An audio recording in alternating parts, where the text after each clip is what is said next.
You sweetie abi? Abeg, stop it. Stop it oh. This cracking of your neck and your fingers, I have come to tell you today, it is bad. Do you know what you're doing when you're cracking it?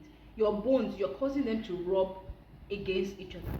And God created us that there's always a lining and a covering in between each joint, in between each bone, which enables the smooth gliding of those bones against each other.